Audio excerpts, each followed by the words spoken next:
অনেকের কাছেই ট্রেডিং শব্দটা শুনলেই বেশ রহস্যময় মনে হয়, তাই না? চলুন আজ সেই রহস্যটা একটু ভেদ করা যাক। আমরা কথা বলবো এমন কিছু টুলস নিয়ে যা ব্যবহার করে ট্রেডাররা ফিন্যান্সিয়াল মার্কেটের গতিপথ বোঝার চেষ্টা করেন। এখন প্রশ্ন হল, ট্রেডাররা আসলে মার্কেটের ভবিষ্যৎ গতিবিধি বোঝেন কিভাবে? সত্যি বলতে, কারো কাছে তো আর জাদুর কাঠি নেই, কিন্তু তারা টেকনিক্যাল অ্যানালিসিস বলে একটা দারুণ পদ্ধতির ওপর ভরসা রাখেন, যাতে ঠিকঠাক সিদ্ধান্ত নেওয়া যায়। তো এই টেকনিক্যাল ইন্ডিকেটর জিনিসটা আসলে কি? খুব সহজ করে বললে এটা একটা গাণিতিক টুল। ভাবুন তো, এটা অনেকটা পাহাড়ে চড়ার সময় সাথে রাখা কম্পাসের মতো। কম্পাস কিন্তু বলে দিতে পারে না যে সামনে ঝড় বৃষ্টি হবে কিনা, কিন্তু কোন পথে গেলে চূড়ায় পৌঁছানো যাবে সেই দিকটা ঠিকই দেখিয়ে দেয়। ইন্ডিকেটরও ঠিক তেমনই। আজকের এই আলোচনায় আমরা তাহলে কি বিষয় নিয়ে কথা বলবো? প্রথমে আমরা টেকনিক্যাল অ্যানালাইসিসের একেবারে মূল বিষয়টা বুঝব। এরপর দেখব একজন ট্রেডারের টুলকিটে কি থাকে। তারপর আরএসআই আর বলিঞ্জার ব্যান্ডসের মতো দুটো খুব গুরুত্বপূর্ণ ইন্ডিকেটর নিয়ে জানব, আর সবশেষে কিছু জরুরি কৌশল নিয়ে কথা বলবো যা সবাইকে মাথায় রাখতে হয়। তো চলুন একদম শুরু থেকে শুরু করা যাক। টেকনিক্যাল অ্যানালাইসিস কি, আর মার্কেটের ভাষা বলতে ঠিক কী বোঝায়? সহজ কথায় টেকনিক্যাল অ্যানালাইসিস হল মূর্খকে দেখে ভবিষ্যৎ বোঝার একটা চেষ্টা। মানে অতীতে মার্কেটের দাম আর ট্রেডিং ভলিউম কেমন ছিল সেই ডেটা বিশ্লেষণ করে ভবিষ্যতের দাম কোন দিকে যেতে পারে তার একটা ধারণা করা। এর পেছনের মূল ভাবনাটা হল ইতিহাস প্রায় নিজেকে পুনরাবৃত্তি করে। ট্রেডাররা কিন্তু সাধারণ লাইন চার্ট ব্যবহার করেন না, তারা ব্যবহার করেন এই ক্যান্ডেলস্টিক চার্ট। দেখুন, এখানে প্রত্যেকটা ক্যান্ডেল বা মোমবাতি কিন্তু একটা নির্দিষ্ট সময়ের পুরো গল্পটা বলে দেয়। মানে দামটা কোথা থেকে শুরু হলো, কোথায় শেষ হলো, আর সর্বোচ্চ আর সর্বনিম্ন কত ছিল সবকিছুই। আচ্ছা, মার্কেটের ম্যাপ তো দেখা হলো, এবার চলুন একজন ট্রেডারের টুল বক্সে উকি দেওয়া যাক, দেখি সেখানে কি যন্ত্রপাতি থাকে। আসলে সব ইন্ডিকেটরের কাজ কিন্তু এক না, এক একটার কাজ এক এক রকম। যেমন কিছু ইন্ডিকেটর আমাদের বলে দেয় ট্রেন্ডটা কোন দিকে, মানে দাম কি ওপরে যাচ্ছে নাকি নিচে।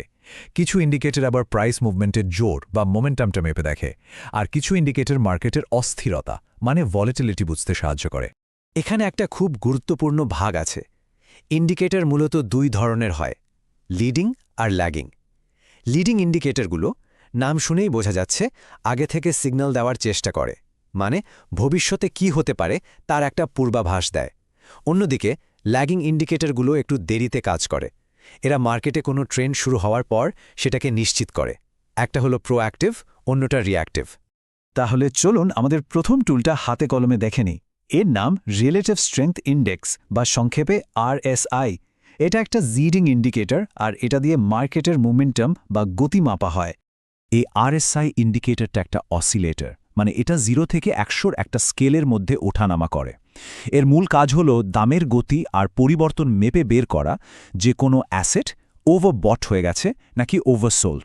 সোজা কথায়, কোনো শেয়ারের দাম কি খুব তাড়াতাড়ি বেড়ে গেছে নাকি খুব তাড়াতাড়ি কমে গেছে, এটা বুঝতে সাহায্য করে। এই স্কেলে যখন আরএসআই এর মান 70 পেরিয়ে যায়, তখন একটা সতর্কবার্তা পাওয়া যায়। এর মানে হতে পারে যে অ্যাসেটটা হয়তো ওভারবট বা অতিরিক্ত কেনা হয়ে গেছে, আর এর ফলে দাম সামনে কমে যাওয়ার একটা সম্ভাবনা তৈরি হয়। আর ঠিক তার উল্টোটা ঘটে যখন আরএসআই 30 নিচে নেমে যায়। এটা ইঙ্গিত দেয় যে অ্যাসেটটা হয়তো ওভারসোল্ড বা অতিরিক্ত বিক্রি হয়ে গেছে, মানে সেটার দাম হয়তো প্রয়োজনের চেয়ে বেশি কমে গেছে এবং সামনে দাম বাড়ার একটা সুযোগ থাকতে পারে। এই ছবিটা দেখুন, কি দারুণভাবে ব্যাপারটা দেখানো হয়েছে।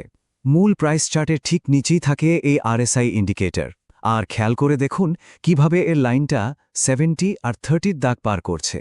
যখনই এটা এই জোনগুলোর ভেতরে বা বাইরে যাচ্ছে, তখনই ট্রেডাররা একটা সম্ভাব্য সুযোগের জন্য সতর্ক হয়ে যান। এবার আসি আমাদের দ্বিতীয় টুলে, নাম বলি বলিঞ্জার ব্যান্ডস। এটা একটা বেশ জনপ্রিয় ল্যাগিং ইন্ডিকেটর, আর এটার মূল কাজ হল মার্কেটের ভলাটিলিটি বা অস্থিরতা বুঝতে সাহায্য করা। বলিঞ্জার ব্যান্ডস আসলে 3টে লাইন দিয়ে তৈরি একটা চ্যানেল। দেখুন, মাঝখানে একটা লাইন আছে যেটা হলো সিম্পল মুভিং অ্যাভারেজ, আর এর ওপরে আর নিচে আরও দুটো ব্যান্ড আছে। বেশিরভাগ সময়েই অ্যাসেটের দাম এই চ্যানেলটার ভেতরেই ওঠানামা করে। এখানেই আসল মজাটা। এই স্লাইডটা ভালো করে দেখুন। যখন মার্কেটে খুব বেশি অস্থিরতা থাকে, মানে দামের ওঠানামা খুব বেশি হয়, তখন ব্যান্ড দুটো চৌড়া হয়ে যায়। আবার যখন মার্কেট খুব শান্ত থাকে, তখন ব্যান্ড দুটো সংকুচিত হয়ে কাছাকাছি চলে আসে। আর যখন ব্যান্ডগুলো খুব সরু হয়ে যায়, এই অবস্থাকে বলে বলিঞ্জার ব্যান্ড স্কুইজ। এটা কিন্তু ট্রেডারদের জন্য একটা বড়সড় সিগন্যাল। এটা প্রায়ই ইঙ্গিত দেয় যে মার্কেটের এই শান্ত ভাবটা এবার ভাঙতে চলেছে আর সামনেই দামের একটা বড় মুভমেন্ট আসতে পারে। তো আমরা দুটো খুব শক্তিশালী টুল নিয়ে কথা বললাম, কিন্তু এগুলো ঠিকমতো ব্যবহার করার জন্য একটা সোনালী নিয়ম আছে যেটা জানাটা খুবই জরুরি। সবচেয়ে বড় কথাটা হলো কোনো একটা ইন্ডিকেটরের উপর অন্ধভাবে ভরসা করা কিন্তু একদমই ঠিক না। এটা একটা বড় ভুলের কারণ হতে পারে। সবচেয়ে ভালো ফল পাওয়া যায় যখন আপনি একাধিক ইন্ডিকেটর একসাথে ব্যবহার করেন। এতে মার্কেটের একটা সম্পূর্ণ এবং পরিষ্কার ছবি পাওয়া যায়। এই টুলগুলো ব্যবহার করার সময় কিছু সাধারণ ভুল প্রায়ই হয়ে থাকে, যা এড়িয়ে চলা উচিত। যেমন ধরুন, কোনো ইন্ডিকেটরের সিগন্যালকে একেবারে ফাইনাল কেনা বা বেচার নির্দেশ বলে ধরে নেওয়া, অথবা মার্কেটের সার্বিক পরিস্থিতি না দেখে শুধু ইন্ডিকেটরের ওপর ভরসা করা। মনে রাখতে হবে, ইন্ডিকেটরও কিন্তু মাঝে মাঝে ভুল সিগন্যাল দিতে পারে। শেষ কথা হলো, ইন্ডিকেটরগুলো অ্যানালিসিসের জন্য খুবই শক্তিশালী টুল, এতে কোনো সন্দেহ নেই। কিন্তু এগুলো কোনো জাদুর বল নয় যা দিয়ে ভবিষ্যৎ বলে দেওয়া যায়। এগুলো আসলে আপনাকে একটা সুশৃঙ্খল ট্রেডিং পদ্ধতি তৈরি করতে সাহায্য করে, সম্ভাবনার কথা বলে, কোনো নিশ্চিত ভবিষ্যৎবাণী করে না।